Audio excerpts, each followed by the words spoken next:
King rankers की एक battalion का सामना किया था। मैंने बिना पसीना बहाए उन सबको खत्म कर दिया था। रुद्र ने भौहें चढ़ाई। सच में? एक बटालियन? खैर, कल्याण ने मुस्कुराते हुए माना। हो सकता है कि वो एक स्क्वाड रही हो और शायद मुझे थोड़ा पसीना भी आया हो, लेकिन बात यह है कि हमेशा कुछ और हासिल करने के लिए होता है। माधव ने नाक सिकोड़ी। उसे तुम्हें बेवकूफ न बनाने देना, रुद्र। उसे बातों को बढ़ा चढ़ाकर कहने की आदत है। और तुम्हें नहीं? कल्याण ने हंसते हुए पलटकर जवाब दिया।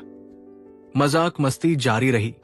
परिवार की दोस्ती ने कमरे को गर्माहट से भर दिया। यहां वर्मा एस्टेट की सुरक्षा में वो ग्रैंड मास्टर या उद्धारकर्ता नहीं था। वो बस रुद्र था, अपने परिवार से घिरा हुआ, जो उसकी उपलब्धियों से परे उसकी परवाह करते थे। जैसे जैसे रात बढ़ती गई, रुद्र खुद को बगीचे में अकेला बैठा पाया।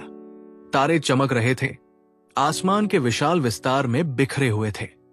वो ठंडी घास पर पीछे झुक गया, हाथ सिर के पीछे रखे, शांति को खुद पर हावी होने दिया। मीरा आई। उसकी उपस्थिति हवा की तरह कोमल थी। वो उसके बगल में बैठ गई। कुछ देर तक कुछ नहीं कहा। तुम आज ज्यादा शांत हो, उसने आखिरकार कहा। रुद्र धीरे से हंसा। बस सोच रहा हूं।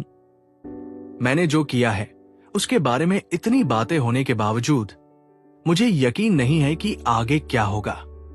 मीरा ने उसकी ओर देखा। उसके चेहरे के भाव पढ़े नहीं जा रहे थे। भविष्य की यही बात है, रुद्र। ये लिखा हुआ नहीं है और इसे आकार देना तुम्हारे हाथ में है। उसने अपना सिर घुमाकर उसे देखा। उसकी आवाज में नरमी से हैरान नहीं हुआ। कोई दबाव नहीं, है ना? उसने मजाक किया। बिल्कुल नहीं, उसने मुस्कुराते हुए जवाब दिया। बस इतना जान लो कि तुम जो भी फैसला करोगे, हम यहां हैं। तुम्हें इसका अकेले सामना नहीं करना है।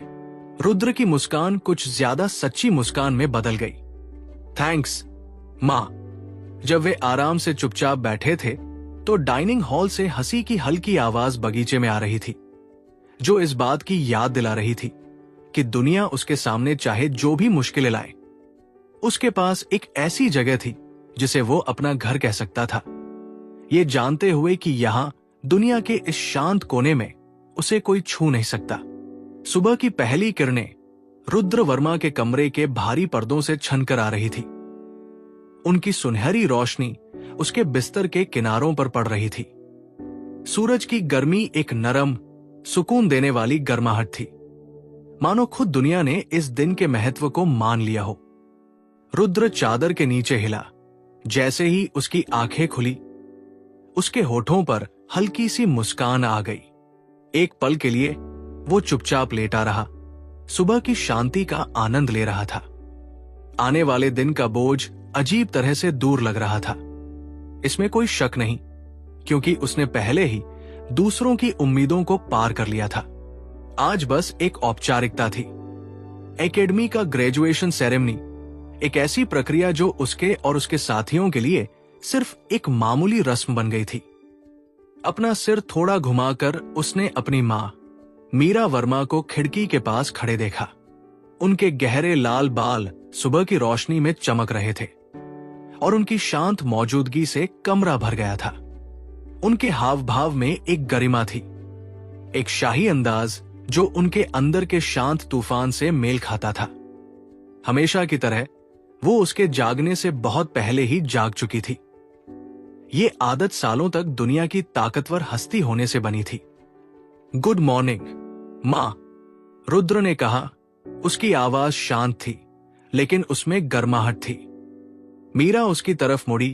उनके होठों पर हल्की सी मुस्कान थी, लेकिन उनकी आंखों में समझ की इतनी गहराई थी जो बहुत कम लोगों में होती है। गुड मॉर्निंग बेटे, मुझे यकीन है कि तुम आने वाले दिन के लिए तैयार हो। रुद्र ने सिर हिलाया। मैं तैयार हूं, लेकिन मुझे शक है कि अब यहां सीखने के लिए ज्यादा कुछ बचा है। एकेडमी मुझे और कुछ नहीं दे सकती। वो रुका। उसकी नजरें पल भर के लिए खिड़की पर गई, जहां एकेडमी की दूर की परछाई दिख रही थी। मैं अगला कदम उठाने के लिए तैयार हूं। मीरा की मुस्कान और गहरी हो गई। अपने बेटे के लिए उनका गर्व साफ दिख रहा था, लेकिन उन्होंने उसे सावधानी से छिपा रखा था। हां, तुम हो। तुमने पहले ही सभी उम्मीदों को पार कर लिया है, जितना हम में से किसी ने सोचा भी नहीं था। उनकी आवाज नरम हो गई। मैं ये पक्का करूंगी कि तुम सुरक्षित रहो, हमेशा की तरह। लेकिन याद रखना रुद्र, जहां तुम्हें लगता है कि अब तुम्हें कुछ सीखने को नहीं है, वहां भी तुम्हारे लिए चुनौतियां इंतजार कर रही है। रुद्र ने अपनी मां को शांत सम्मान से देखा। मुझे पता है मां। उसके शब्दों में एक हल्की सी गंभीरता थी, जैसे कि वे उसके अंदर हुए बदलावों की पुष्टि कर रहे हों। मीरा ने समझदारी से सिर हिलाया। वो उसके शब्दों के पीछे का मतलब अच्छी तरह समझ गई थी। तेजी से उसने अपना हाथ आगे बढ़ाया, हवा में एक सहज अभ्यास किया हुआ इशारा करते हुए। कमरा हिल गया, रंग पानी की तरह लहरों की तरह फैले, और एक पल में रुद्र और मीरा एकेडमी के बड़े आंगन में खड़े थे। एकेडमी का इलाका, एकेडमी के बड़े पत्थर के गेट सामने दिखाई दे रहे थे। उनकी मौजूदगी प्रभावशाली और शाही थी।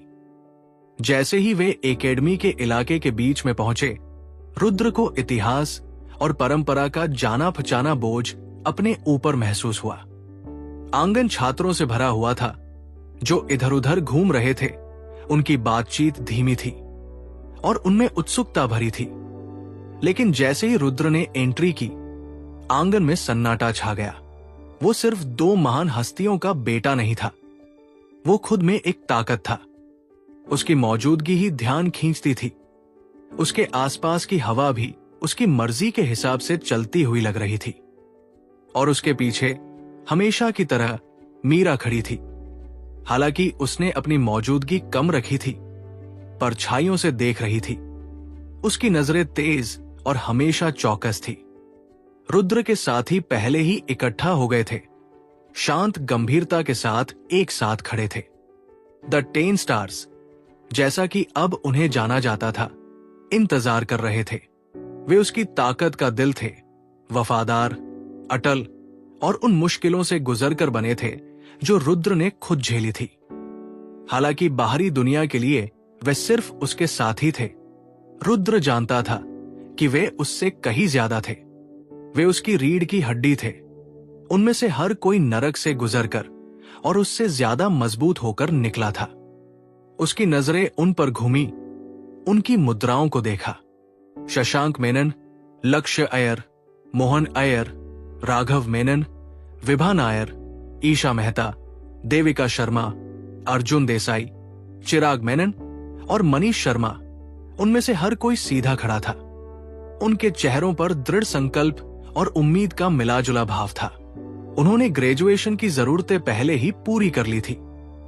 उनकी ताकत एकेडमी के ज्यादातर लोगों से ज्यादा थी, लेकिन फिर भी वे दुश्मन नहीं, बल्कि बराबर के तौर पर खड़े थे। तो तैयार हो?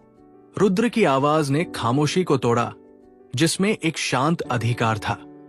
सहमत होने की हल्की आवाज आई। 10 सितारों ने एक साथ सिर हिलाया। उनके चेहरे आत्मविश्वास से भरे थे। हालांकि रुद्र की शांत ताकत के लिए उनके मन में थोड़ी तारीफ उनके आंखों में देखी जा सकती थी। वे उसके साथ, उसके नीचे और उसके लिए लड़े थे, और उन्होंने उसके अंदर की ताकत देखी थी, एक ऐसी छिपी हुई क्षमता जिसकी बराबरी कोई नहीं कर पाया था। चलो इसे खत्म करते हैं, विभा नायर ने कहा। उसका लहजा हमेशा की तरह ठंडा था, लेकिन उसमें थोड़ी इज्जत थी। भरत सिंह, तन्वी शर्मा और स्टॉर्म ब्रदर्स पास ही थे। वे पहले ही उनके साथ शामिल होने के लिए इकट्ठा हो गए थे। हालांकि तन्वी और भरत दोनों रुद्र के साथी थे, जो खुद भी बहुत ताकतवर थे। इस ग्रुप में कुछ अलग था, कुछ ज्यादा पारिवारिक। तन्वी अपनी असाधारण काबिलियत और रैंक के बावजूद एक शांत दर्शक बनी रही। उसके विचार उसकी खामोशी के पीछे छिपे थे। वो कभी दूसरों के करीब नहीं रही थी, और हमेशा की तरह वो योद्धाओं की इस भीड़ में खुद को अलग थलग महसूस कर रही थी। दूसरी ओर भरत ज्यादा आराम से खड़ा था। उसके चौड़े कंधे हल्के से रुद्र की ओर झुके हुए थे, जैसे वे एक दूसरे को सालों से जानते हों। उनका रिश्ता, जो लड़ाइयों और सहन शक्ति की परीक्षाओं से बना था, उसे नकारा नहीं जा सकता था। और स्टॉर्म ब्रदर्स, भास्कर राव और रजत कपूर उसी शांत ताकत के साथ एक साथ खड़े थे। उनकी गहरी आंखें अनुभवी योद्धाओं की तरह चौकस निगाहों से आसपास का जायजा ले रही थी। रुद्र, भरत ने कहा। उसकी आवाज धीमी थी, लेकिन उसकी ताकत के लिए इज्जत से भरी हुई थी। तो ये है ना, ग्रेजुएशन का दिन। ऐसा लगता है जैसे हम इस पल का जिंदगी भर से इंतजार कर रहे थे। रुद्र के होंठ हल्के से मुस्कान में मुड़े, हालांकि ये मजेदार से ज्यादा सोचने वाली मुस्कान थी। ये एक चैप्टर के खत्म होने जैसा लगता है। भरत, मुझे यकीन नहीं है कि हमारे लिए यहां कुछ बचा है। केशव अय्यर, वाइस प्रेसिडेंट का छोटा भाई, आंगन के दूसरे छोर पर खड़ा था। उसकी पैनी नजरें इकट्ठा हुए ग्रुप पर टिकी थी। वो एक वैम्पायर था, जैसा कि तन्वी थी, हालांकि उसकी मौजूदगी में एक ऐसा असर था जिसे नजरअंदाज नहीं किया जा सकता था। यहां किसी औपचारिकता की जरूरत नहीं थी, न कोई लिखित परीक्षा, नहीं हुनर का कोई टेस्ट। केशव को उनकी काबिलियत जानने के लिए बस उनमें से हर एक की आभा महसूस करने की जरूरत थी। आप सब इस रोल के लिए बिल्कुल सही लगते हैं, केशव ने आगे बढ़ते हुए कहा। उसकी आवाज मुलायम मखमल जैसी थी। उसकी आंखें उस ग्रुप पर ऐसे घूमी जैसे उसने अनगिनत टैलेंट को ऊपर उठते और गिरते देखा हो। तुम्हारी आभा साफ पहचानी जा सकती है। एसएस रैंक, तुम सब। रुद्र वर्मा ने उससे नजरें मिलाई। हम यहां ग्रेजुएट होने आए हैं, तुम जानते हो केशव। हमें आम प्रक्रियाओं में समय बर्बाद करने की जरूरत नहीं है, तुम इसे महसूस कर सकते हो। केशव के होठों पर हल्की मुस्कान आई।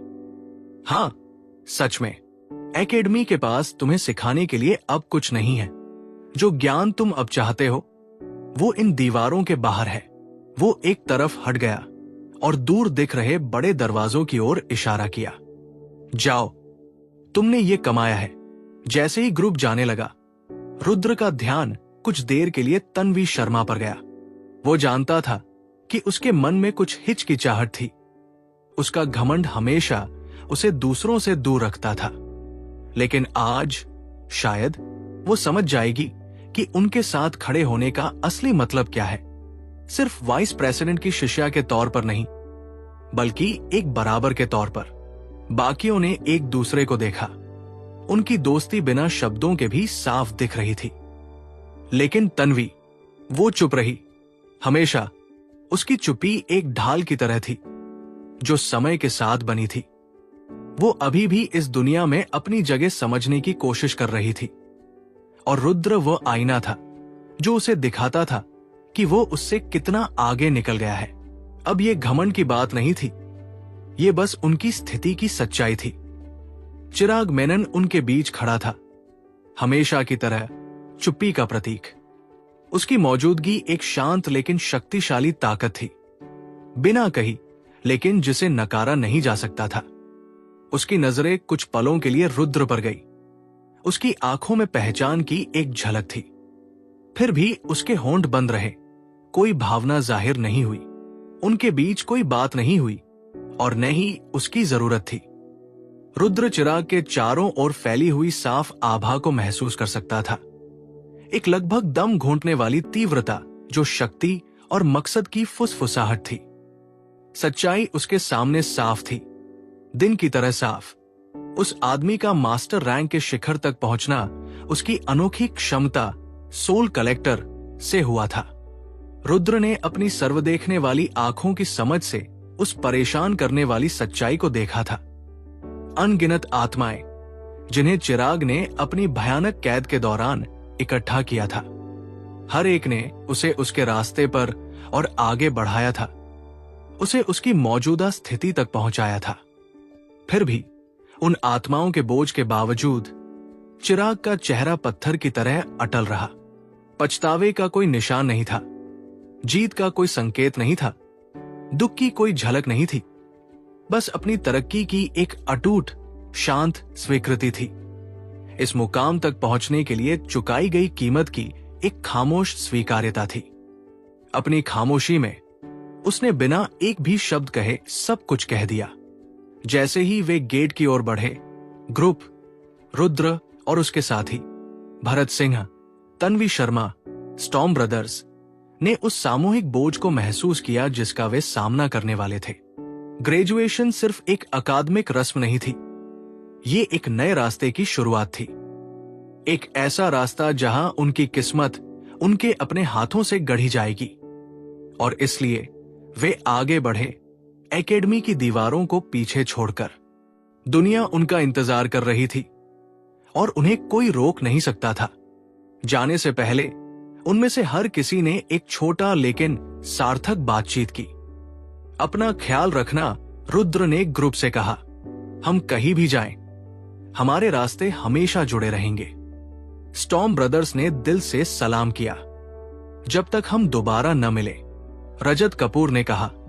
भरत ने सिर हिलाया, उसका हमेशा वाला आत्मविश्वास झलक रहा था। जब तुम जाओ तो हमें भूलना मत, रुद्र। तन्वी, ग्रुप से अलग खड़ी, ने बस उसे एक नजर देखा जो शब्दों से कहीं ज्यादा कह गया। अलविदा कहने की कोई जरूरत नहीं थी। वो जानती थी कि ये अंत नहीं है। आखिरकार रुद्र एकेडमी के गेट पर अकेला खड़ा था। वो अपनी मां की मौजूदगी महसूस कर सकता था। उसकी इंद्रियों पर एक हल्का सा खिंचाव, हालांकि वो छिपी हुई थी। वो जाने ही वाला था कि हवा में एक हल्के से बदलाव ने उसका ध्यान खींचा। बिना मुड़े उसे पहले ही पता था कि कोई उसके पीछे है। हवा शांत हो गई। दुनिया ने अपनी सांस रोक ली जैसे ही एक अनजान आकृति अंधेरे से बाहर निकली। वर्मा रुद्र, आकृति ने कहा। उसकी आवाज धीमी और पहचानने योग्य थी। डीन तुमसे मिलना चाहते हैं। रुद्र धीरे से मुड़ा। उसकी आंखें थोड़ी सिकुड़ गई। आकृति अंधेरे में ढकी हुई थी, लेकिन उसकी मौजूदगी में कुछ ऐसा था जो जाना पहचाना लग रहा था। डीन, रुद्र ने हैरानी से एक भौं उठाई। रास्ता दिखाओ, रुद्र ने जवाब दिया। उसकी आवाज शांत और स्थिर थी। देवराज शर्मा के चैम्बर का माहौल भारी था, सालों और ज्ञान के बोझ से भरा हुआ। एक ऐसी जगह जो ऐसी जगह बनी थी जहां समय खुद पर सिमटता हुआ लगता था। कमरे की दीवारें रहस्यमयी प्रतीकों और पुरानी किताबों से भरी थी, जिनकी जिल्द उम्र के साथ फट गई थी। फिर भी उनमें अनगिनत पीढ़ियों का जमा ज्ञान भरा हुआ था। चमड़े, स्याही और पुरानी किताबों की हल्की खुशबू हवा में फैली हुई थी, जो जादू की हल्की गूंज के साथ मिल रही थी, जो ऐसे ज्ञान की मौजूदगी में हमेशा महसूस होती थी। देवराज शर्मा, जो एकेडमी के फैले हुए मैदानों को देखने वाली बड़ी खिड़की के पास खड़े थे, उन्होंने अपना ध्यान रुद्र वर्मा की ओर मोड़ा, जिनकी कमरे में मौजूदगी बहुत शांत लग रही थी, जैसे कि वह किसी ऐसी चीज के किनारे पर आ गए हों जो उनकी समझ से कहीं ज्यादा बड़ी थी। डीन का चेहरा शांति का मुखौटा था, हालांकि उनकी आंखों में किसी ऐसे व्यक्ति की तेजी थी जिसने किसी भी इंसान से कहीं ज्यादा देखा था। देवराज शर्मा, एक ऐसी हस्ती जिन्होंने एकेडमी में अनगिनत छात्रों को ऊपर उठते और गिरते देखा था। आगे झुके, उनका हावभाव सीधा लेकिन आरामदायक था, जैसे कि वह इस पल का आने से बहुत पहले से इंतजार कर रहे थे। उनका भाव पढ़ा नहीं जा सकता था, फिर भी उसमें कुछ हल्की सी झलक थी। गर्व, सावधानी, शायद दोनों, शायद कुछ भी नहीं। रुद्र लंबा खड़ा था। उसकी मौजूदगी प्रभावशाली थी, फिर भी उसमें संयम का भाव था। शांत, स्थिर, लेकिन हमेशा देखता रहता था। ऐसा लग रहा था जैसे वो पहले ही इस जगह को पार कर चुका है और उसकी नजर में भविष्य छिपा हुआ था। और फिर भी वो यहां था, इस बातचीत में, किसी ऐसे व्यक्ति के कहने पर जो उम्र में बूढ़ा होने के बावजूद अभी भी ऐसी मौजूदगी रखता था जो समय के बहाव को रोक सकती थी। तुम एक ऐसी दहलीज पर आ गए हो जिसे बहुत कम लोग समझ पाते हैं। पार करने की तो बात ही छोड़ो, ग्रैंड मास्टर। और फिर भी तुम्हारा रास्ता यहां खत्म नहीं होता, है ना?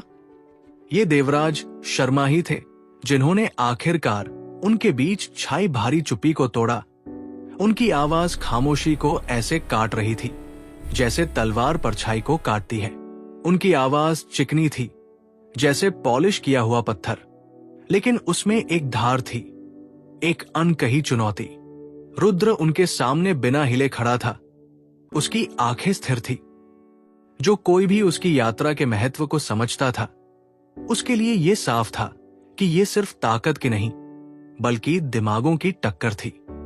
वो बहुत पहले ही एसएस रैंक पार कर चुका था।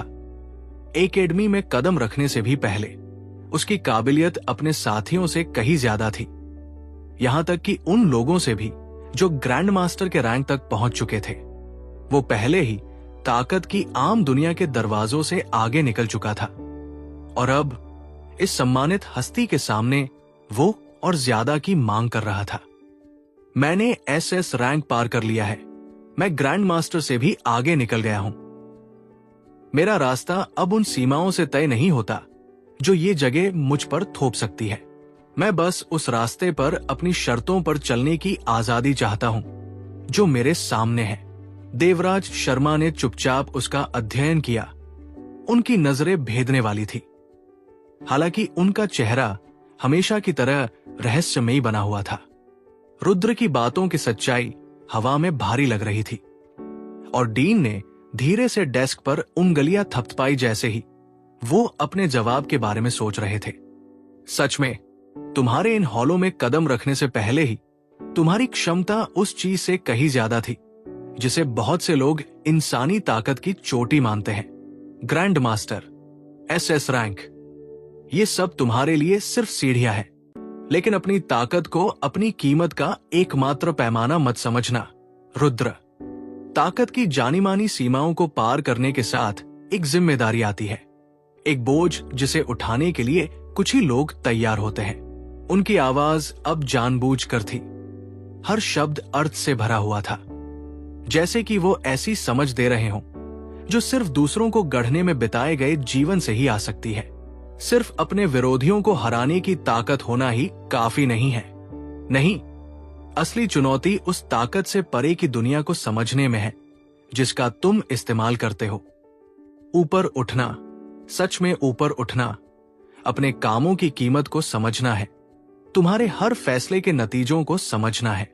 तुम्हें यह सीखना होगा कि बिना समझ के ताकत बिना चूल्हे की आग की तरह है। ये हर उस चीज को जला देती है जिसे ये छूती है, लेकिन पीछे कुछ भी कीमती नहीं छोड़ती। रुद्र का चेहरा शांत रहा, लेकिन अंदर ही अंदर उसके विचार घूम रहे थे। उसने अपने परिवार से, खासकर अपनी मां मीरा वर्मा और अपने दादा कल्याण वर्मा से ऐसे ही सबक सुने थे। फिर भी देवराज शर्मा की बातों ने दिल को छू लिया। ये याद दिलाया कि कोई कितना भी ऊंचा चढ़ जाए, सीखने के लिए हमेशा और भी बहुत कुछ होता है। मुझे अपनी ताकत के साथ आने वाली जिम्मेदारी का एहसास है।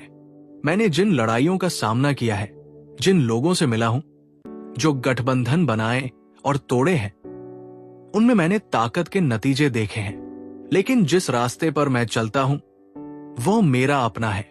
इसे परंपरा की बेड़ियों या उन लोगों की सीमाओं से परिभाषित नहीं किया जा सकता जो उस चीज से डरते हैं जिसे वे कंट्रोल नहीं कर सकते। देवराज शर्मा के होंठ हल्के से मुस्कुराए, एक रहस्यमयी, लगभग न दिखने वाली मुस्कान। वो शायद ही कभी किसी बात पर सहमति दिखाते थे, लेकिन रुद्र की बातों ने सही असर किया था। उनके सामने उस नौजवान में अपनी किस्मत खुद बनाने की इच्छा थी और डीन इस बात को माने बिना नहीं रह सके। हां, तुम्हारा रास्ता तुम्हारा है, तुम्हें ही उस पर चलना है, लेकिन सावधान रहना रुद्र, जिस रास्ते पर तुम जाना चाहते हो वो अधेरों से भरा है और भले ही तुम एसएस रैंक को पार कर चुके हो, लेकिन ऐसी शक्तियां हैं जो सिर्फ इंसानी ताकत से कहीं ज्यादा बड़ी है। ये एक ऐसी दुनिया है जहां सबसे महान लोग भी लड़खड़ा सकते हैं, जहां तुम्हारी अपनी कमजोरियों का फायदा वे लोग उठा सकते हैं जिनके पास समय, सब्र और चालाकी के अलावा कुछ नहीं है। वो अपनी कुर्सी पर पीछे झुक गया। उसकी आंखें सिकुड़ गई, जैसे वो भौतिक दुनिया से परे खुद समय की विशालता में देख रहा हो। मैं जानता हूं कि तुम क्या कर सकते हो, रुद्र। तुम्हारी ताकत, तुम्हारी काबिलियत, ये बात कोई नकार नहीं सकता। लेकिन ये याद रखना, तुम अब यहां सिर्फ एक स्टूडेंट नहीं हो, तुम एक ऐसी ताकत हो जो दुनिया को आकार देगी। और इसके लिए तुम्हें सावधान रहना होगा, क्योंकि जो लोग अमरता और नश्वरता के बीच की रेखा पर चलते हैं, उन्हें ऐसी ताकतों का सामना करना पड़ता है जो उनकी समझ से परे होती है। तुमने जिन राक्षसों से लड़ाई लड़ी है, जो लड़ाइयां तुमने जीती है, वे तो बस एक शुरुआत है। असली इम्तिहान जो तुम्हें परिभाषित करेंगे, वे अभी आने बाकी है। देवराज शर्मा के शब्दों का बोझ हवा में लटका हुआ था, एक भारी याद दिला रहा था कि ताकत एक बार मिल जाने के बाद आशीर्वाद के साथ साथ अभिशाप भी हो सकती है। रुद्र ये सब अच्छी तरह समझता था, लेकिन वो डरा नहीं। उसने उस अंधेरे से समझौता कर लिया था जो क्षितिज के ठीक परे मंडरा रहा था। मुझे इस बात का डर नहीं है कि आगे क्या है।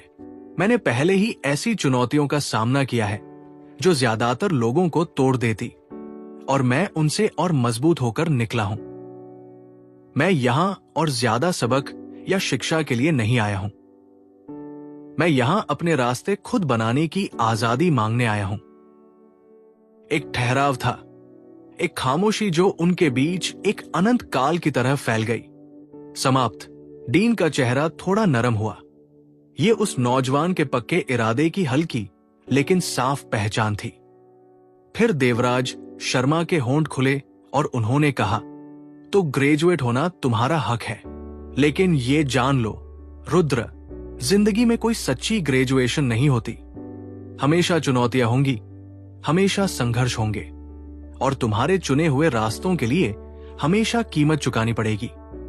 तुम्हारी ग्रेजुएशन तुम्हारी यात्रा का अंत नहीं है, ये तो बस शुरुआत है। वो रुके, शब्दों को हवा में घुलने दिया। दुनिया को, रुद्र, तुम्हारी सेवा की जरूरत तुम्हारे सोचने से कहीं ज्यादा जल्दी पड़ेगी। इस पर रुद्र की भौहें थोड़ी सिकुड़ गई। शब्दों में कुछ अशुभ छिपा था, एक ऐसा बोझ जिसकी उसने उम्मीद नहीं की थी। क्यों? उसने पूछा। उसकी आवाज स्थिर थी, लेकिन दिमाग तेजी से चल रहा था। दुनिया को मेरी मदद की जरूरत क्यों होगी? देवराज शर्मा की मुस्कान बनी रही, लेकिन वो उनकी आंखों तक नहीं पहुंची। इसके बजाय उनकी नजर में कुछ और रहस्यमय था, जैसे कि वो ऐसी बातों के बारे में बात कर रहे थे जो इतनी खतरनाक, इतनी दूरगामी थी कि उन्हें बताया नहीं जा सकता था। तुम्हें समय आने पर बताया जाएगा। बस इतना जान लो कि तुम अकेले इतने टैलेंटेड या अजीब नहीं हो। घमंडी मत बनना, वरना जब दुनिया तुम्हें बुलाएगी तो तुम गिर सकते हो। इस बार डीन की आवाज ज्यादा भारी लगी। रुद्र हवा में एक अनकहा बोझ महसूस कर सकता था, एक पक्का एहसास कि देवराज शर्मा के पास एक ऐसा काम था जो सिर्फ उसी के लिए था, कुछ ऐसा जो सिर्फ वही कर सकता था। फिर भी इस विचार ने उसके अंदर एक शांत टकराव पैदा कर दिया। उसके जैसा ग्रैंडमास्टर रैंकर ऐसा क्या हासिल कर सकता था जो डीन जैसे इतने ताकतवर इंसान की पहुंच से बाहर हो? जाओ रुद्र, लेकिन याद रखना, जो ज्ञान चाहते हैं उनके लिए एकेडमी के दरवाजे हमेशा खुले हैं। तुम अब स्टूडेंट नहीं हो, लेकिन अगर तुम कभी वापस आना चाहो तो तुम्हारा हमेशा स्वागत होगा। रुद्र ने सिर हिलाया। यह कृतज्ञता का एक शांत लेकिन सच्चा इशारा था। इसके बाद शब्दों की कोई जरूरत नहीं थी। देवराज शर्मा को आखिरी बार देखकर रुद्र मुड़ा और दरवाजे की ओर चल दिया। धन्यवाद डीन, मैं आपके शब्दों को याद रखूंगा। उसका दिमाग विचारों का तूफान था। उसका दिल भविष्य के बोझ से भारी था जो उसका इंतजार कर रहा था।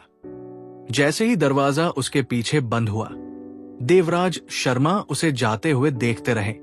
उनके होठों पर हल्की लेकिन समझदारी भरी मुस्कान थी। हलचल भरे महल में वह दिन आ गया था जहां खिड़कियों से सूरज की किरणें चमक रही थी और पॉलिश किए हुए लकड़ी के फर्श पर हल्की रोशनी पड़ रही थी। यह सुबह का समय था, लेकिन रुद्र वर्मा के घर की दीवारों के अंदर बड़े मौके की तैयारियां जोरों पर चल रही थी। आज का दिन बहुत खास था, एक ऐसा दिन जो न सिर्फ समय बीतने का प्रतीक था, बल्कि एक ऐसे नौजवान की जिंदगी में एक बड़े बदलाव का भी प्रतीक था, जिसने 2 जिंदगी जी थी। उसका परिवार, असली और चुना हुआ, दोनों ही उसके 16वें जन्मदिन की योजना बनाने के लिए इकट्ठा हुए थे। एक ऐसा जश्न जो सिर्फ एक साधारण पड़ाव से कहीं ज्यादा था। ये उस जिंदगी का सबूत था जो वो अब जी रहा था, जो मकसद, प्यार और महत्वाकांक्षा से भरी थी। रुद्र विशाल डाइनिंग रूम में बैठा था। उसकी पीठ सजी हुई कुर्सी से टिकी थी, हाथ सामने मुड़े हुए थे और वो दूर कहीं देख रहा था। उसे सोचने के इन पलों की आदत हो गई थी, जहां वो खुद को अपने विचारों की गहराई में खोया हुआ पाता था। उसकी पिछली जिंदगी एक दूर की याद की तरह लगती थी, एक बुरा सपना जिसने उससे सब कुछ छीन लिया था। उसका परिवार, उसके दोस्त, उसका भविष्य। उस जिंदगी में उसने एक बेपरवाह दुनिया से लड़ाई लड़ी थी, खुद को अपनी सीमाओं तक धकेला था। फिर भी उसे वो सफलता या खुशी नहीं मिली जिसकी उसे तलाश थी। वो एक अनाथ था, जिस पर भरोसा करने वाला कोई नहीं था, बचाने वाला कोई नहीं था। वो अकेला था। लेकिन अब इस नई जिंदगी में उसके पास वो सब कुछ था जिसकी उसने कभी तमन्ना की थी। एक परिवार, साथी, एक मकसद, एक सिर्फ जिंदा रहने वाले से एक ऐसे इंसान में बदलना जिसकी जड़ें हों, जिसके पास प्यार हो, जिसके पास लड़ने लायक कुछ हो। यही उसके पुनर्जन्म का सार था। उसकी मां मीरा वर्मा, एक बहुत शक्तिशाली और खूबसूरत महिला, ने उसे जन्म दिया और पाला पोसा। उसे एक ऐसी नींव दी जो उसने पहले कभी नहीं जानी थी। उसके दादा कल्याण वर्मा, एक महान हस्ती, ने उसे अपनी छत्र छाया में लिया। उसे लड़ाई की कला नहीं, बल्कि दुनिया में अपनी जगह समझने का महत्व सिखाया। और फिर दूसरे लोग थे, वे जिन्होंने उसके साथ लड़ाई लड़ी थी और उसके सबसे करीबी साथी बन गए थे। उसके अधीनस्थ, उसके दोस्त, वे जिनकी वो किसी भी कीमत पर रक्षा करेगा। अपने घर की गर्माहट में वो उनके प्यार और देखभाल का एहसास कर सकता था। एक अनकहा वादा कि वे हमेशा उसके साथ रहेंगे। ये एक ऐसा एहसास था जो उसकी पिछली जिंदगी में उसके लिए अनजान था। वो हमेशा अकेला रहा था, एक ऐसी दुनिया में सिर्फ एक परछाई, जिसे उसके संघर्षों की कोई परवाह नहीं थी। एक नरम, मधुर आवाज ने उसकी सोच को तोड़ा। रुद्र, प्यारे, क्या तुम फिर से सोच में खो गए हो? रुद्र ने अपना सिर घुमाया, मुस्कुराते हुए, जब उसकी मां कमरे में आई। मीरा वर्मा, एलिमेंटल क्वीन, एक प्रभावशाली हस्ती थी। उनकी मौजूदगी जबरदस्त थी। फिर भी जब बात उनके परिवार की आती थी, तो उनके व्यवहार में एक ऐसी कोमलता थी जिसे नकारा नहीं जा सकता था। वो एक ऐसी महिला थी जिनके पास बेहिसाब शक्ति थी, लेकिन उनकी आंखों में एक ऐसी कोमलता थी जो सिर्फ उनके लिए थी जिन्हें वह प्यार करती थी। बस सोच रहा था, रुद्र ने जवाब दिया। उसकी आवाज शांत थी, लेकिन उसमें एक खास गहराई थी कि मैं कितनी दूर आ गया हूं और कितना कुछ बदल गया है। मीरा की आंखें नरम हो गई जब वो उसके पास आई और अपना हाथ उसके कंधे पर रखा। तुम बहुत बड़े हो गए हो, रुद्र। उस लड़के से जो सिर्फ प्यारा था और जिसे पढ़ना और लकड़ी की तलवार चलाना पसंद था, उस आदमी तक जो तुम आज बन गए हो। ये जन्मदिन सिर्फ एक और साल नहीं है, ये उन सभी चीजों का जश्न है जो तुमने हासिल की है और जो तुम आगे भी हासिल करते रहोगे। रुद्र के विचार उसके पुनर्जन्म के दिन पर वापस चले गए, जिस दिन उसने एक नई दुनिया में आंखें खोली थी, संभावनाओं से भरी दुनिया। उसकी पिछली जिंदगी की यादें, दर्द और अकेलेपन की यादें अब सिर्फ एक गुजरती हुई परछाई जैसी लग रही थी। एक पिछली जिंदगी जिसका अब उस पर कोई हक नहीं था। लेकिन कुछ पल ऐसे भी होते थे, ऐसे शांत पल जहां उसके अतीत का बोझ महसूस होता था। उसे उस आदमी की याद दिलाता था जो वो था, और उस परिवार की जिसे वो कभी नहीं जान पाया था। कभी कभी रुद्र ने धीरे से कहा, मुझे लगता है कि क्या मैंने ये सब कमाया है, प्यार, देखभाल, जो जिंदगी मेरे पास अब है, ये सच होने के लिए बहुत अच्छा लगता है। मीरा मुस्कुराई, एक कोमल, समझदारी भरी मुस्कान। तुमने ये सब कमाया है, तुमने इसके लिए दिल और जान से लड़ाई लड़ी और ट्रेनिंग की है, और अब हम तुम्हें सेलिब्रेट करते हैं, सिर्फ तुम्हारी उपलब्धियों के लिए नहीं, बल्कि उस इंसान के लिए जो तुम बन गए हो। बिजली के देवता के नाम से जाने जाने वाले वो आदमी ऐसे थे जिनकी मौजूदगी ही सम्मान दिलाती थी। उनकी बाज जैसी तेज नजरें रुद्र पर पड़ने से पहले पूरे कमरे का जायजा ले रही थी। जैसे ही वो अपने पोते के पास पहुंचे, उनका गंभीर चेहरा थोड़ा नरम हो गया। तुमने बहुत अच्छा किया, रुद्र, कल्याण ने कहा। उनकी आवाज गहरी और भारी थी। ये जन्मदिन इस बात की याद दिलाता है कि तुम कितनी दूर आ गए हो, उस नासमझ मासूम लड़के से जिसे मैंने कभी देखा था, उस आदमी तक जो तुम अब हो। लेकिन ये याद रखना, ये सिर्फ सफर के बारे में नहीं है, ये उन फैसलों के बारे में है जो तुम आगे चलकर लोगे। रुद्र ने अपने दादाजी की बातें सुनते हुए सिर हिलाया। कल्याण फालतू की बातों में विश्वास नहीं करते थे, लेकिन उनकी समझदारी कुछ ऐसी थी जिसे रुद्र बहुत पसंद करता था। पार्टी की बात करें तो, मीरा वर्मा ने कहा। उनकी आवाज थोड़ी हल्की हो गई। मुझे लगता है कि हमें इसे सच में खास बनाना चाहिए। तुमने पहले ही बहुत कुछ किया है, रुद्र। ये दिन ये दिखाना चाहिए कि तुम हमारे लिए कितने मायने रखते हो। रुद्र हल्के से मुस्कुराया। उसकी नजर पहले से तैयार हो रही सजी धजी सजावट पर गई।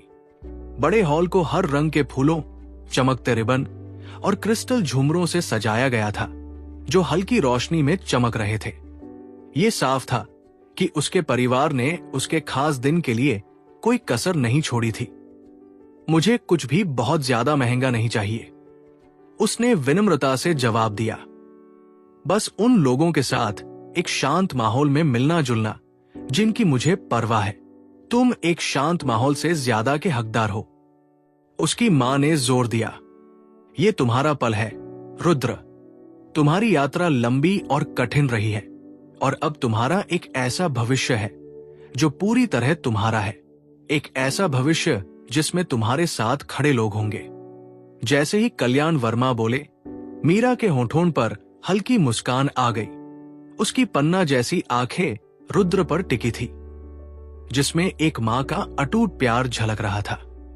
उसकी नजर में स्नेह गहरा था, एक शांत लेकिन शक्तिशाली याद दिला रहा था उस बंधन की जिसे उसने उस दिन से संजो कर रखा था जब वो उसे दुनिया में लाई थी। इसके साथ ही वो कमरे से बाहर चली गई। उसके कदमों की आवाज हॉलवे में गूंज रही थी। कल्याण थोड़ी देर और रुके। उनकी तेज नजरें रुद्र से मिली। उनकी आंखों में एक अनकहा गर्व था, जिसे रुद्र पूरी तरह समझ नहीं पाया, लेकिन महसूस जरूर किया। 16 साल के हो गए, है ना? कल्याण ने सोचा, अपने हाथ बांधते हुए। तुमने पहले ही ज्यादातर लोगों से ज्यादा हासिल कर लिया है, लेकिन इसे अपने सिर पर मत चढ़ने देना। दुनिया तुम्हें आजमाती रहेगी, बेटे, और तुम्हें उन चुनौतियों का सामना करने के लिए अपनी पूरी ताकत और समझ की जरूरत होगी। रुद्र ने सिर हिलाया। उसका चेहरा गंभीर था। मैं समझता हूं, दादाजी, मैं तैयार रहूंगा। कल्याण ने संतुष्टि से सिर हिलाया और दरवाजे की ओर मुड़ा। अच्छा, मैं तुमसे नीचे मिलूंगा। अगर मैंने तुम्हें जश्न से दूर रखा तो तुम्हारी मां मेरा सिर खा जाएगी। जैसे ही कमरा फिर से शांत हो गया, रुद्र अपनी कुर्सी पर पीछे झुक गया। उसकी नजरें फिर से क्षितिज पर चली गई। सुबह की रोशनी बदल गई थी, जिससे दुनिया एक नरम, सुनहरी चमक से नहा गई थी। उसके विचार फिर से भटक गए, इस बार उस जिंदगी की तरफ जिसे वो पीछे छोड़ आया था। तब वो एक अनाथ था जिसका कोई नाम नहीं था। उसका वजूद एक उड़ती हुई परछाई जैसा था, एक ऐसी दुनिया में जो उसके बिना आगे बढ़ गई थी। और जब वो वहां बैठा था, जागीर के अंदर जिंदगी की शांत गुनगुनाहट से घिरा हुआ, रुद्र ने महसूस किया कि एक शांत पक्का इरादा उस पर हावी हो गया है। ये जिंदगी, ये दूसरा मौका उसकी रक्षा करने के लिए था। जो भी मुश्किलें उसका इंतजार कर रही थी, वो उनका सामना उस ताकत और प्यार से करेगा जो इस परिवार ने उसे दिया था। खड़ा होकर उसने दरवाजे की तरफ जाने से पहले क्षितिज पर आखिरी नजर डाली। जश्न का इंतजार था, लेकिन रुद्र जानता था कि ये दिन सिर्फ उसके जन्मदिन से कहीं ज्यादा था। ये उस सफर का सबूत था जो उसने तय किया था, उन रिश्तों का जो उसने बनाए थे, और उस इंसान का जो वो बन रहा था। अब ये उसकी जिंदगी थी और वह इसे पूरी तरह से जिएगा। जश्न की तैयारियां बिना किसी रुकावट के पूरे समर्पण के साथ चल रही थी। फिर भी अभी के लिए रुद्र को वर्तमान में सुकून मिला। उसे यकीन था कि भविष्य जो भी मुश्किलें लाए, वो उनका सामना उन लोगों के साथ करेगा जो सच में उससे प्यार करते थे। और अपनी जिंदगी में पहली बार वो अब अकेला नहीं था। बैंक्वेट हॉल शान शौकत का एक नायाब नमूना था, जिसकी भव्यता उस मौके की अहमियत को दिखा रही थी। क्रिस्टल के झूमरों से कमरे में हल्की रोशनी फैल रही थी, जिससे पॉलिश किए हुए मार्बल के फर्श और बारीक नक्काशी सुनहरी रोशनी में नहा रहे थे। गहरे लाल और शाही सुनहरे रंगों के शानदार पर्दे ऊंची खिड़कियों पर लगे थे, जिनसे चांद की रोशनी अंदर आ रही थी और कमरे के माहौल में चांदी जैसी चमक बिखेर रही थी। हॉल मेहमानों से भरा हुआ था, जो सबसे सम्मानित परिवारों के सदस्य थे, न सिर्फ इंसानी दुनिया से बल्कि दूसरी जातियों से भी। अमर सिंह, क्रिम्सन, लायनहार्ट, लैंडेल और स्टेला परिवार, हर कोई अपने आप में एक ताकतवर परिवार था, जो इंसानी प्रतिनिधि मंडल में सबसे अलग दिख रहे थे। उनके नेताओं में अधिकार और गर्व झलक रहा था। हर कोई जानता था कि उनका प्रभाव उनकी अपनी दुनिया से कहीं ज्यादा दूर तक फैला हुआ है। टाइटन जाति से स्टॉर्म भाइयों ने सबका ध्यान खींचा। उनके विशाल शरीर और आकर्षक चेहरे साफ पहचाने जा सकते थे। परिया अपने चमकदार पंखों के साथ खूबसूरती से उड़ रही थी, जबकि ड्रैगन अपने इंसानी रूप में एक स्वाभाविक शान बिखेर रहे थे। एल्फ गणमान्य व्यक्ति ऐसे अंदाज में चल रहे थे जो सदियों की समझदारी को दिखाता था, और वैम्पायर दल गहरे रंग की शान में लिपटे हुए पैनी नजरों से सब कुछ देख रहे थे। गठबंधनों और दुश्मनी के हल्के तनाव के बीच माधव वर्मा, रुद्र के पिता, इन सब के केंद्र में खड़े थे। अधिकार और शांत स्वभाव वाले वो कमरे में घूम रहे थे और मौजूद इंसानी परिवारों के मुखियाओं का नापी-तुली विनम्रता से अभिवादन कर रहे थे। लाइनल अमर सिंह, माधव ने अमर सिंह परिवार के मुखिया की ओर हाथ बढ़ाते हुए कहा, जो एक प्रभावशाली कद काठी के आदमी थे, जिनके पकते बाल अनुभव की कहानी कह रहे थे। काफी समय हो गया जब हम आखिरी बार मिले थे। लाइनल ने माधव का हाथ मजबूती से पकड़ा। उनके होठों पर एक मुस्कान आई जो उनकी आंखों तक नहीं पहुंची। हाँ माधव, जब कोई जरूरी कामों में व्यस्त होता है तो समय तेजी से बीत जाता है। माधव ने सिर हिलाया। उनकी नजरें स्थिर थी। और अमर सिंह परिवार हमेशा की तरह फल फूल रहा है ना?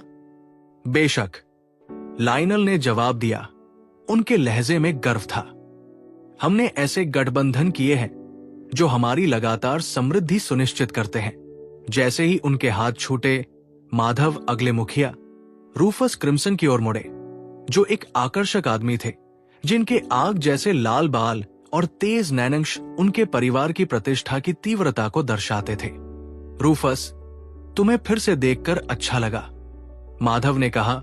उसकी आवाज थोड़ी और लगभग बिना ध्यान दिए ज्यादा गर्म थी। क्रिम्सन और वर्मा परिवारों के बीच एक साझा इतिहास था, जो इंदिरा और कल्याण के बंधन से और फिर उसके और मीरा के बंधन से मजबूत हुआ था। रूफस ने अपना सिर झुकाया। उसकी आंखों में मजाक की चमक थी। माधव, हमेशा की तरह बेहतरीन मेजबान। मुझे यकीन है कि मीरा तुम्हें हमेशा चौकन्ना रखती होगी। माधव हल्के से हंसा। वो निश्चित रूप से ये पक्का करती है कि जिंदगी कभी बोरिंग न हो। उनकी बातचीत छोटी लेकिन सच्ची थी, जो बाद में हुई बातचीत से बिल्कुल अलग थी। लायनहार्ट परिवार के मुखिया विक्टर नाम के एक सख्त आदमी और लैंडेल परिवार की मुखिया सेलिन नाम की एक शांत महिला के साथ बातचीत में औपचारिकता थी। किसी भी परिवार ने उस छिपे हुए तनाव को नहीं छिपाया जो वर्मा परिवार के साथ उनकी बिना कही प्रतियोगिता से पैदा हुआ था। माधव, विक्टर ने हल्के से सिर हिलाते हुए कहा, दावत शानदार है। हालांकि मुझे कहना होगा कि इतने सारे लोगों को एक लड़के के जश्न के लिए इकट्ठा होते देखना दुर्लभ है। माधव की मुस्कान फीकी नहीं पड़ी। रुद्र कोई साधारण लड़का नहीं है, विक्टर। जरूर आपने उसकी उपलब्धियों के बारे में सुना होगा। मुझे यकीन है कि आप भी इसीलिए यहां अपनी आंखों से देखने के लिए, क्योंकि आप जैसे ओहदे वाले लोग ऐसे कार्यक्रमों में शामिल नहीं होते हैं। विक्टर की आंखें थोड़ी सिकुड़ गई, लेकिन उसने बस सिर हिलाया। तो एक विलक्षण प्रतिभा। हम देखेंगे कि वो प्रतिभा उसे कितनी दूर ले जाती है। दूसरी ओर सेलिन लैंडेल ने मुस्कुराते हुए कहा, माधव, आपसे दोबारा मिलकर अच्छा लगा। आपके बेटे की उपलब्धियों ने सच में बहुत से लोगों का ध्यान खींचा है, न सिर्फ इंसानों में बल्कि सभी जातियों में। इतने कम उम्र में इतनी शक्ति और अधिकार रखना दुर्लभ है, और मुझे मानना होगा, मुझे ये देखने में उत्सुकता है कि वह और कितना आगे बढ़ेगा। उसने ये शब्द ऐसे कहे जैसे वो सच में ऐसा मानती हो, यहां तक कि खुशमिजाज लहजे में। लेकिन कमरा राजनीतिक और सामाजिक युद्ध के मैदान के अनुभवी दिग्गजों से भरा हुआ था। वे इस बिना कही भाषा को बहुत अच्छी तरह समझते थे। वे जानते थे कि दोस्ती और शिष्टाचार की ऊपरी परत के पीछे एक तेजी थी। उसकी आवाज की मिठास से कहीं ज्यादा शक्तिशाली चीज का संकेत था। हर शब्द, भले ही मीठे ढंग से कहा गया था, उसमें एक छिपे हुए खंजर की शांत ताकत थी। तेज और तैयार, सही मौके का इंतजार कर रहा था वार करने के लिए। माधव ने उसकी आंखों में देखा, लेकिन उसने जवाब में कुछ नहीं कहा। उसके पास उसकी बात मानने और खेलने का कोई कारण नहीं था। यह बातचीत तब तक चलती रही जब तक माधव स्टेलर परिवार के पास नहीं पहुंच गया। परिवार का मुखिया डोरियन कम बोलने वाला आदमी था, लेकिन उसकी तेज नजर बहुत कुछ कह जाती थी। उनकी बातचीत छोटी थी, एक दूसरे की मौजूदगी को बस यूं ही मान लेना। इन मुलाकातों के दौरान माधव शांत रहा। उसे पूरी तरह पता था कि इनमें से कई लोगों के मन में उसके बेटे के लिए बुरी भावनाएं थी। फिर भी आज रात के लिए एक नाजुक समझौता था, जो इस कार्यक्रम की पवित्रता और वर्मा परिवार की ताकत की मौजूदगी से कायम था। जैसे ही मेहमान आपस में घुल मिल रहे थे, एक हल्की घंटी बजी, जिससे कमरा शांत हो गया। सभी की नजरें मीरा की ओर मुड़ी, जो भव्य सीढ़ियों के ऊपर खड़ी थी। उसकी चमकदार मौजूदगी ने सबका ध्यान खींचा। जब उसने इकट्ठा भीड़ को देखकर गर्मजोशी से मुस्कुराया। देवियों और सज्जनों, मीरा ने शुरू किया। उसकी आवाज गूंजने वाली फिर भी कोमल थी। मैं आप सभी का धन्यवाद करती हूं कि आप इस खास दिन पर अपनी मौजूदगी से हमें सम्मानित किया। आज रात हम न केवल मेरे प्यारे बेटे का जन्मदिन मना रहे हैं, बल्कि अब तक की उसकी शानदार यात्रा भी मना रहे हैं। जैसे ही वो आगे बढ़ी, उसकी आंखें प्यार से चमक उठीं। मुझे उस नौजवान को पेश करने का सम्मान दे जिसने हम सभी को गर्व महसूस कराया है, मेरा बेटा वर्मा रुद्र। जैसे ही उसने उसका नाम पुकारा, सीढ़ियों के नीचे के बड़े दरवाजे खुल गए और रुद्र सामने आया। वो जानबूझकर नपे-तुले कदमों से चला। हर कदम हॉल में ढोल की थाप की तरह गूंज रहा था। उसकी मौजूदगी चुंबकीय थी, शांत तीव्रता का एक शांत तूफान जिसने बिना एक भी शब्द कहे ध्यान खींचा। सम्राट का अंदाज की स्किल ने उसे घेर लिया था। जिससे उसकी हर हरकत में ग्रेस आ गया था, जैसे कि वो एक आदमी की तरह नहीं बल्कि एक ऐसे शासक की तरह चल रहा हो जिसे अधिकार का भार उठाने की आदत हो। उसका ऑरा शांत फिर भी शक्तिशाली बाहर की ओर फैल रहा था, जिससे हवा भी कांपती हुई लग रही थी। रुद्र की आकर्षक विशेषताओं ने तुरंत लोगों को हैरान कर दिया। उसकी रत्न जैसी नीली आंखें अंदर की रोशनी से चमक रही थी, तेज फिर भी शांत आदेश के साथ कमरे को स्कैन कर रही थी।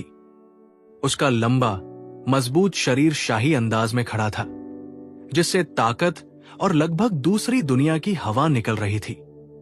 उसके सफेद बाल चांदनी की रेशमी लटों की तरह लहराते हुए हर हरकत के साथ चमक रहे थे और उनकी अलौकिक चमक देखने वाले हर किसी को मोह रही थी। हर कदम के साथ वो सिर्फ एक जवान आदमी नहीं बल्कि एक बनने वाले सम्राट जैसा लग रहा था। उसकी मौजूदगी शक्ति और किस्मत का एक खामोश वादा बुन रही थी। जैसे ही रुद्र कमरे में दाखिल हुआ, माहौल बदल गया। उसकी मौजूदगी की चुंबकीय शक्ति से भर गया। लड़कियों के एक छोटे से ग्रुप ने एक्साइटेड होकर एक दूसरे को देखा। उनकी तारीफ साफ दिख रही थी। रुद्र वर्मा हमेशा की तरह समझदार सीढ़ियों के ऊपर पहुंचते ही उनके होठों पर हल्की सी मुस्कान आ गई। मीरा वर्मा ने उनकी तरफ हाथ बढ़ाया, जिसे उन्होंने थोड़ी देर के लिए पकड़ा और फिर कमरे में मौजूद लोगों से बात की। आप सभी के आने के लिए धन्यवाद, उन्होंने कहा। उनकी आवाज स्थिर और दमदार थी। आपकी मौजूदगी से मेरे परिवार और मुझे सम्मान मिला है। जैसे ही वो भीड़ में नीचे उतरे, जो लड़कियां उनकी तारीफ कर रही थी, उन्होंने हिम्मत जुटाई और उनके पास आई। भगवान रुद्र, एक लड़की ने शुरू किया। उसकी आवाज थोड़ी कांप रही थी। आपसे मिलकर बहुत सम्मान मिला। मैंने आपके कारनामों के बारे में बहुत कुछ सुना है। रुद्र ने गर्मजोशी से मुस्कुराया। आप बहुत दयालु हैं। मुझे उम्मीद है कि दावत आपकी उम्मीदों पर खरी उतरेगी। एक और लड़की आगे बढ़ी। उसकी आंखें चमक रही थी। भगवान रुद्र, क्या आप पर मिलने वाले इतने सारे ध्यान से कभी थकते नहीं हैं? यकीनन आप जैसा कामयाब इंसान इसे भारी जरूर पाता होगा। रुद्र हल्के से हंसे। उनका अंदाज शांत था। बिल्कुल नहीं। ये जानकर अच्छा लगता है कि मेरे प्रयासों की सराहना की जाती है। जैसे ही लड़कियां उनसे बातचीत करती रहीं, रुद्र को ये हल्की फुल्की बातचीत अच्छी लगने लगी। अपने शांत बाहरी रूप के बावजूद उनके मन का एक छोटा सा हिस्सा उम्मीद कर रहा था कि इन सुंदरियों में से उन्हें कोई ऐसा मिल जाए जो उनके साथ खड़ा हो।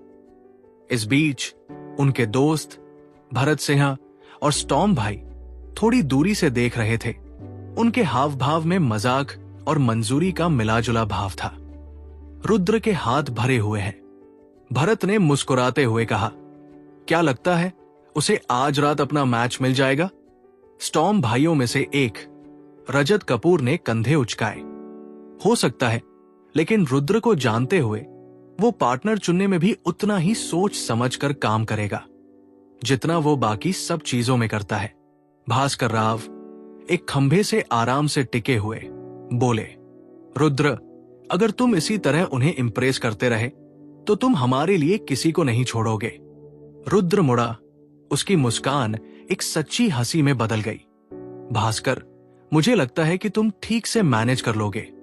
स्टॉर्म भाई, जो सबसे लंबे थे, अपने खास अंदाज में पास आए। शानदार एंट्री, रजत ने कहा। उसकी गहरी आवाज में मंजूरी का भाव था। हमने देखा है कि इस तरह के ध्यान से कमजोर लोग टूट जाते हैं। भास्कर ने मुस्कुराते हुए कहा। रुद्र ने बारी बारी से दोनों से हाथ मिलाया। आप दोनों को यहां देखकर अच्छा लगा। मुझे उम्मीद है कि आपकी यात्रा ज्यादा मुश्किल नहीं रही होगी। भास्कर ने कंधे उचकाए। रास्ते में कुछ छोटी मोटी झड़पें हुई, लेकिन ऐसा कुछ नहीं था जिसे हम संभाल न सके। भरत हंसा। बेशक नहीं, तुम टाइटंस को अच्छी लड़ाई पसंद है। ग्रुप ने मजाक मस्ती की। उनकी दोस्ती उनकी जाति और परवरिश में अंतर के बावजूद साफ दिख रही थी। पार्टी शान और भव्यता के साथ आगे बढ़ी। माहौल में दोस्ती और हल्की फुल्की कंपटीशन का मेल था। जैसे ही बैकग्राउंड में स्ट्रिंग चौकड़ी एक सुकून देने वाली धुन बजा रही थी, मेहमान रुद्र के पास आने लगे। हर कोई बारीकी से पैक किए हुए तोहफे लिए हुए था, जो जितनी सद्भावना के प्रतीक थे उतने ही दौलत का दिखावा भी थे। रुद्र इन सब के बीच में खड़ा था, शांत और गंभीर। अपनी सम्राट जैसा व्यवहार स्किल से अभी भी अथॉरिटी का आभास देते हुए उसने हर तोहफे को एक विनम्र मुस्कान के साथ स्वीकार किया। उसके हाव भाव सोचे समझे और शाही थे। उसकी रत्न जैसी नीली आंखें चमक रही थी जब उसने तोहफे देने वालों को विनम्रता से सिर हिलाकर जवाब दिया। हालांकि उसके चेहरे पर कोई सच्ची एक्साइटमेंट नहीं थी। सच तो यह था, रुद्र को इन चीजों की कोई जरूरत नहीं थी। वो कमरे में मौजूद ज्यादातर लोगों की सोच से भी ज्यादा अमीर था। इन सोने के डिब्बों में रखी दौलत, दुर्लभ कलाकृतियां, अनमोल गहने और गठबंधन के वादे उसके पास मौजूद संसाधनों की तुलना में कुछ भी नहीं थे। फिर भी उसने अपनी भूमिका बखूबी निभाई। शक्ति और रुतबे के इस जटिल खेल में ऐसे हाव भाव के महत्व को समझते हुए एल्फ जाति की एक महिला ने पन्ने जड़ी एक चांदी की पेटी पेश की और दावा किया कि उसमें बहुत ज्यादा ऐतिहासिक कीमत वाली एक पुरानी एल्फ कलाकृति है। ड्रैगन कबीले के एक दूत ने, जो दूसरों से बहुत लंबा था, एक सजी हुई आग से बनी तलवार दी, जिसके बारे में कहा जाता था कि वह उनके पूर्वजों की आग की लपटों में गढ़ी गई थी। एक वैम्पायर सरदार ने चमकदार गहरे लाल रंग के लिक्विड की एक शीशी दी, जिसके बारे में फुसफुसाया गया कि ये एक दुर्लभ चीज है जो माना फ्लो को बढ़ा सकती है। हर तोहफा तारीफ के शब्दों और कृपा पाने की उम्मीद के हल्के इशारों के साथ पेश किया गया। रुद्र ने उन सभी को उसी सधे हुए अंदाज में स्वीकार किया। धन्यवाद, उसने कहा। उसकी आवाज स्थिर थी, फिर भी इतनी गर्म थी कि कृतज्ञता का भ्रम बना रहे। वो जानता था कि उनके प्रयासों को सीधे सीधे खारिज करना सही नहीं होगा। ऐसे काम, चाहे वे उसे कितने भी मामूली क्यों न लगे, उनकी दुनिया के राजनीतिक जाल में मायने रखते थे। बिना समझे लोगों को उसका शांत स्वीकार करना उदासीन लग सकता था, लेकिन जो लोग रुद्र को समझते थे उनके लिए यह साफ था कि उसका शांत स्वभाव जानबूझकर था। विनम्रता और शांत प्रभुत्व का एक शानदार मिश्रण। यहां तक कि जब मेहमान आपस में फुसफुसा रहे थे, तोहफों की कीमत और उनके मतलब के बारे में अंदाजा लगा रहे थे, तब भी रुद्र शांत स्वभाव की एक अटूट मूर्ति बने रहे। जैसे जैसे तोहफा देने वालों की लाइन कम होती गई, उसके होठों पर हल्की सी मुस्कान आई। तोहफों में दिलचस्पी के कारण नहीं, बल्कि मौजूद लोगों द्वारा किए गए प्रयास को हल्के से स्वीकार करने के तौर पर। रुद्र के लिए यह दिखावा भौतिक लाभ के बारे में कम और गठबंधनों, दुश्मनी और शांत संघर्षों की इस जटिल दुनिया में अपनी स्थिति को मजबूत करने के बारे में ज्यादा था। रात रुद्र के चारों ओर शांत सम्मान के माहौल में जारी रही। उसकी कदकाठी और शालीनता ने समान रूप से प्रशंसा और ईर्ष्या को आकर्षित किया। फिर भी अपने अंदर वो अलग रहा। उसका मन उन चमचमाते खजानों से कहीं ज्यादा बड़ी बातों पर लगा हुआ था, जो अब उसके पैरों के पास ढेर थे। लेखक का नोट: मैं आधिकारिक तौर पर इस आर्क के खत्म होने की घोषणा करता हूं। दुनिया के एक दूर कोने में, दुश्मनों की पहुंच से अछूते एक आयाम में, हवा भी एक ऐसी शक्ति से कांप रही थी जिसे शब्दों में बयान नहीं किया जा सकता था।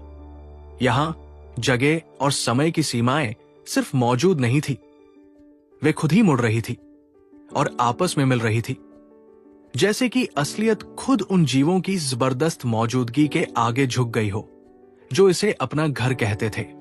अस्तित्व का ताना बाना ही कांपता हुआ लग रहा था, जो इतनी गहरी शक्तियों से बंधा हुआ था कि प्रकृति के नियम भी मानो समर्पण में झुक गए थे।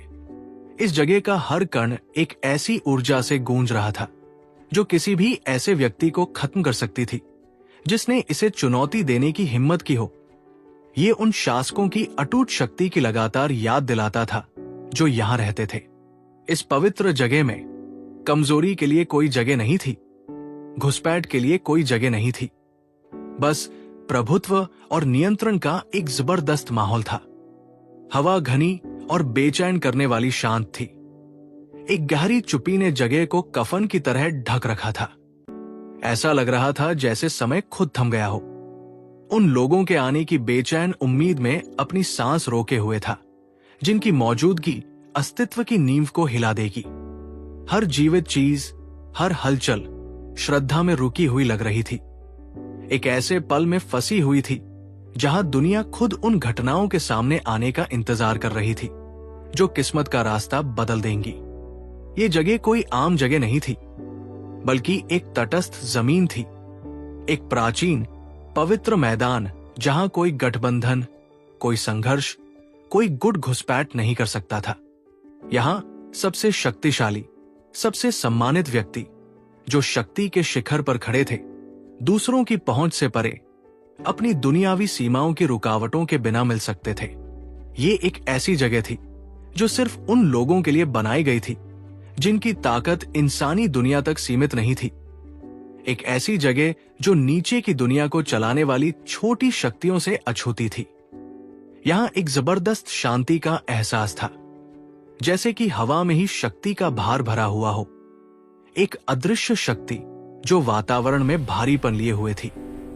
इन जीवों की सिर्फ मौजूदगी, जिनकी क्षमताएं प्रकृति के नियमों को चुनौती देती थी, माहौल में झटके भेज सकती थी, उनके आसपास की हवा को बिगाड़ सकती थी, वातावरण में ऐसी लहरें पैदा कर सकती थी जो इंद्रियों को झुका देती थी। उनके पैरों के नीचे की जमीन अनिच्छा से आज्ञा मान रही थी, जैसे कि वह अपने रहने वालों की अथाह शक्ति को पहचानती हो। जिस हॉल में वे थे वो एक विस्मयकारी अनंत विस्तार था, बिना दीवारों, बिना सीमाओं वाली एक जगह, आयामों के बीच लटका हुआ एक अलौकिक शून्य। ये कोई फिजिकल स्ट्रक्चर नहीं था, बल्कि हकीकत की बनावट में गढ़ी गई एक मीटिंग की जगह थी जो समय और जगह की हद से परे मौजूद थी। इसकी सीमाएं बिना आकार की थी, इसके आयाम एक सपने की तरह बदलते रहते थे, जिससे अंदर आने वाले लोग अपनी इंसानी सीमाओं को पीछे छोड़कर एक ऐसी दुनिया में रह सके जहां सिर्फ बहुत ज्यादा ताकतवर लोग ही टिक सकते थे। यहां ताकत सिर्फ एक गुण नहीं थी, ये एक ऐसी शक्ति थी जो उस जगह के हर एटम, हर मॉलिक्यूल में गूंज रही थी और उसे एक ऐसी आभा से भर रही थी जिसे नकारा नहीं जा सकता था। उनके पैरों के नीचे की जमीन ऊर्जा से धड़कती हुई लग रही थी, जैसे कि वह भी उनकी मौजूदगी का भार महसूस कर रही हो। इस पवित्र जगह पर उठाया गया हर कदम हवा में कंपन पैदा कर रहा था। हर हरकत दूसरी दुनिया पर अपने प्रभुत्व की घोषणा थी। ये एक ऐसी जगह थी जो सिर्फ उन्हीं को संभाल सकती थी जिन्होंने अपने अस्तित्व की सीमाओं को पार कर लिया था। एक ऐसी जगह जहां शक्ति सिर्फ किसी मकसद को पाने का जरिया नहीं थी, बल्कि खुद ब्रह्मांड की नींव थी। यहां इकट्ठा होना अपने आप में एक घटना थी, ऐसे जीवों का मिलन जिनकी काबिलियतें हकीकत को आकार देती थी, जिनके हाथों में दुनिया की किस्मत थी। इस जगह पर सबसे बड़ी शक्तियां बिना किसी डर, बिना किसी झिझक के मिल सकती थी, क्योंकि वे अछूत थी। वे दुनिया के शासक थे और यहां शक्ति के इस पवित्र स्थान में कोई भी उनके शासन को चुनौती नहीं दे सकता था। जैसे ही प्रतिनिधि पहुंचे, उनकी आभा एक साथ चमक उठी। शक्ति का एक जबरदस्त सैलाब जो एक तूफान की तरह हवा में लहरों की तरह फैल गया। उनकी मौजूदगी की जबरदस्त तीव्रता ने हकीकत की बनावट को ही बिगाड़ दिया। एक ऐसा दबाव जो इतना महसूस होने वाला था कि वो कमजोर जीवों को अपने सामने सिर्फ परछाई बना सकता था। माहौल घना हो गया, जैसे कि कमरा खुद उस कच्ची शक्ति के जवाब में पीछे हट गया हो। उनकी हर ऊर्जा आपस में मिल रही थी और टकरा रही थी, जिससे एक जबरदस्त गूंज पैदा हो रही थी जो पूरी जगह में गूंज रही थी। उनके पैरों के नीचे की जमीन कांप रही थी और हवा खुद उनकी सामूहिक शक्ति के भार से गूंज रही थी, जो उनके अपने अपने क्षेत्रों में सभी जीवों पर उनके प्रभुत्व की एक साफ घोषणा थी। ये एक याद दिलाना था कि वे सिर्फ शासक नहीं थे, बल्कि अपनी जातियों की ताकत और गौरव के जीवित प्रतीक थे।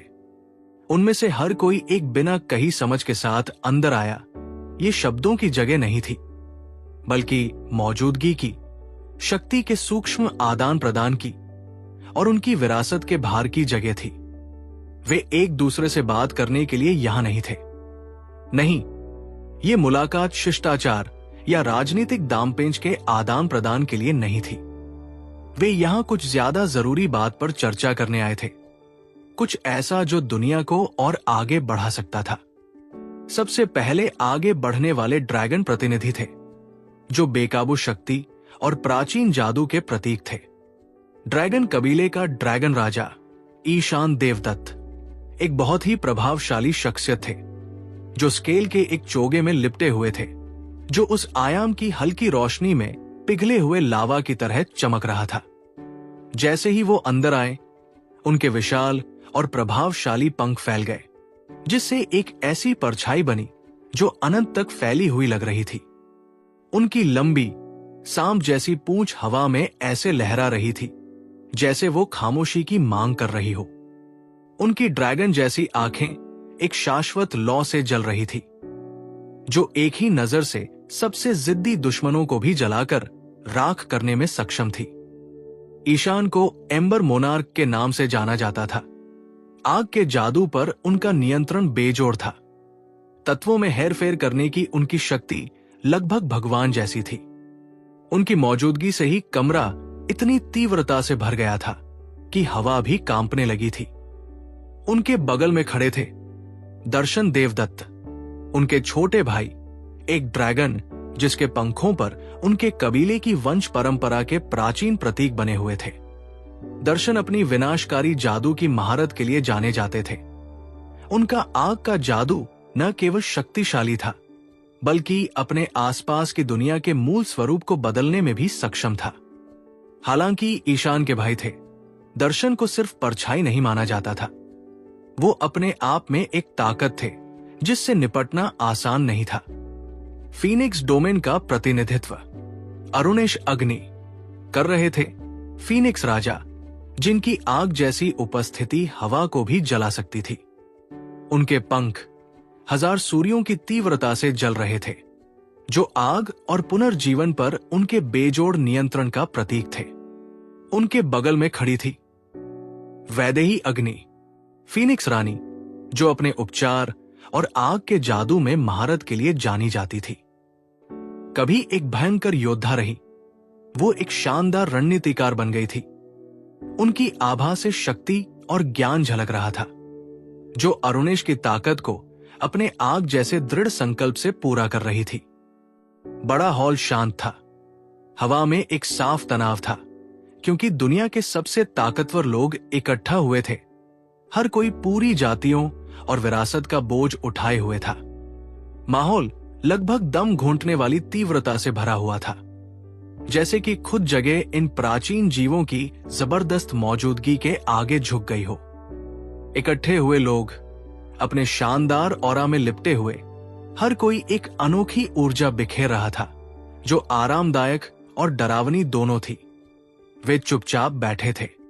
लंबी मेज पर हर सीट पर महान कुलों का एक प्रतिनिधि बैठा था, जिनकी वंश परंपरा हजारों साल पुरानी थी। जाति के मुखिया अपने ऊंचे सिंहासनों पर बैठे थे। हर कोई अपनी शक्ति का एक स्मारक था, और उनकी आवाजें उन सभी के दिमाग में गरज की तरह थी, जिन्होंने सुनने की हिम्मत की। कोई शिष्टाचार की बातें नहीं हुई, कोई फालतू शब्द नहीं। ये बेकार की बातों के लिए जगह नहीं थी। वे यहां एक खास मकसद के लिए थे, और वे उस तक पहुंचने में बिल्कुल भी समय बर्बाद नहीं करेंगे। हॉल के बीच में टाइटन जाति का मुखिया गौरव शैलेंद्र खड़ा था। उसका अस्तित्व ही उसके आसपास की हवा को मोड़ रहा था। उसकी त्वचा ग्रेनाइट जैसी थी, और उसकी आंखें पहाड़ों की शक्ति से चमक रही थी। जैसे ही उसने बोलने के लिए अपना मुंह खोला, कमरा कांपने लगा। उसकी आवाज एक गहरे भूकंप की तरह गड़गड़ा रही थी। हर शब्द अपने आप में एक शक्ति था। मैं टाइटन जाति के चैंपियन तरुण शैलेंद्र को पेश करता हूं। गौरव ने घोषणा की। उसकी गहरी आवाज हॉल में गूंज रही थी। हालांकि वो जवान है, लेकिन धरती पर उसकी महारत और उसकी जन्मजात ताकत हमारे सबसे महान योद्धाओं से भी ज्यादा है। अब समय आ गया है कि वो हमारे लोगों को अगले युग में ले जाए। उसके हाथ की एक ही लहर ने उसके आसपास की हवा को नियंत्रित कर लिया और आसपास की जगह उसकी इच्छा के अनुसार मुड़ गई। उसकी नजर पूरे कमरे में घूमी, जैसे किसी को भी अपने चैंपियन की ताकत पर सवाल उठाने की हिम्मत करने के लिए चुनौती दे रही हो। इसके बाद हवा में अलौकिक ऊर्जा की चमक आई जब ड्रैगन जाति के राजा ईशान देवदत्त ने बात की। उसका रूप देखने में लगभग बहुत ज्यादा चमकदार था। उसकी आंखों में आग ड्रैगनों की अमरता के साथ झिलमिला रही थी। उसकी आवाज तूफान की दूर की गर्जना जैसी थी। उसके शब्दों में सदियों का वजन था। उसका ऑरा वास्तविकता के ताने बाने को प्रभावित कर रहा था। हवा और गर्म हो गई और जलती हुई लपटों की आवाज हवा से ही आती हुई लग रही थी। ड्रैगन्स का प्रतिनिधित्व करने के लिए जिसे चुना गया है वो कोई और नहीं बल्कि कार्तिकेय देवदत्त है।